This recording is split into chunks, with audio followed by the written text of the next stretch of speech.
Hello, and welcome to my next Executive Series video. Our topic today is customer focus.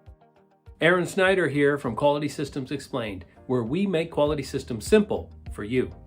Make sure you subscribe to get all the good content we're putting out. Check out the status bar below for an outline of our agenda. And then finally, make sure you stick around to the end to get the bonus questions. Our topic, customer focus, comes directly from 1345, section 5.2.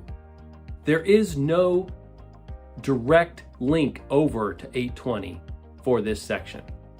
Customer focus in 5 words. Understand and meet customer requirements. In this section of ISO, they clearly outline the accountability and responsibility for top management to understand all applicable customer and regulatory requirements.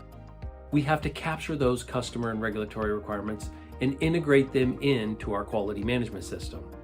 We have to communicate their importance, ensure that everyone is aware of them, and make sure that our quality management system is effective.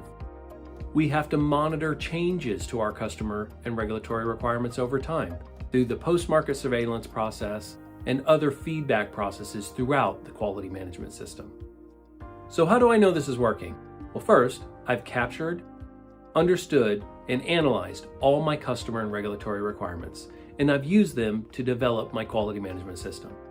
Second, top management is aware of the customer and regulatory requirements, and they communicate the importance of meeting those throughout the organization.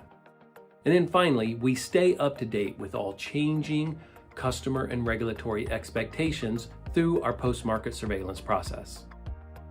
How do I know it's not working? Well, first, we haven't clearly captured or understood our customer and regulatory requirements. Second, my quality management system doesn't ensure that I capture and understand those customer and regulatory requirements, and top management isn't communicating those customer and regulatory requirements out to the organization. And then finally, there are changes in the marketplace, changes to those customer requirements that I'm not capturing proactively and implementing into my quality management system. And now for those 3 bonus questions. How do we capture customer requirements within our quality management system?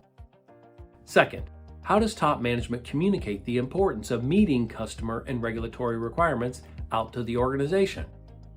And third, how do we stay up to date with the ever-evolving customer and regulatory requirements that are changing constantly out in the marketplace? Thank you for watching. If you found this video helpful, please like, subscribe, share, and comment. Send any specific questions to me at qms.jedi@gmail.com. This is Aaron Snyder for Quality Systems Explained. Thank you for watching.